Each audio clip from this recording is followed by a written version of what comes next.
جلیل القدر تابعی حضرت قتادہ رحمہ اللہ فرماتے ہیں، بہترین رزق وہ ہے جو نہ تمہارے اندر سرکشی پیدا کرے اور نہ ہی تمہیں اللہ کی عبادت سے غافل کرے، لہذا رزق کی کثرت نہیں برکت مانگنی چاہیے۔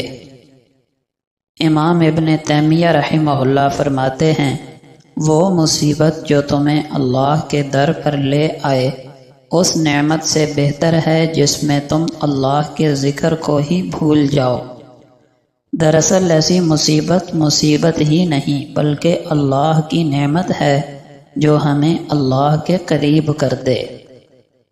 حضرت ابو ہریرہ رضی اللہ عنہ ایک قبر کے پاس سے گزرے جس میں کچھ وقت پہلے ہی میت کو دفن کیا گیا تھا، تو فرمایا، دو مختصر سی رکعتیں جنہیں تم حقیر سمجھتے ہو، اس قبر میں پڑے ہوئے بندے کا مکمل زاد راہ ہے اور اس کے لیے وہ تمہاری باقی دنیا سے بڑھ کر محبوب ہیں۔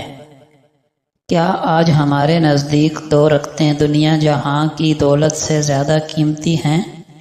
اگر نہیں تو بہت جلد مرنے کے بعد یہ حقیقت کھل جائے گی، مگر اس وقت فائدہ نہیں ہوگا۔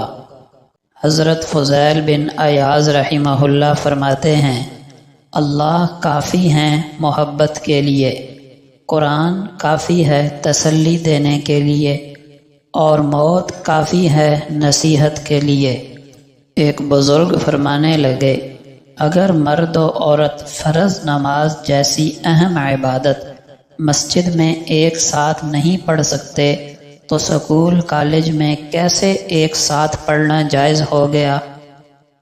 ایک مسجد کی دیوار پر لکھا خوبصورت جملہ، اگر تم گناہوں سے تھک گئے ہو تو اندر آ جاؤ، خدا کی رحمت تمہارے انتظار میں ابھی نہیں تھکی۔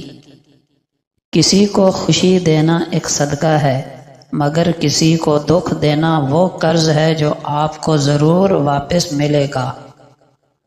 دین کا مقصد تعویذ، حلوہ، دربار، دھمال نہیں، بلکہ دین کا مقصد لوگوں سے غیر اللہ کا تصور نکال کر ایک رب کی طرف بلانا ہے۔ دوسروں کے گناہ گنتے رہنے سے بندہ خود پاک دامن نہیں بن جاتا۔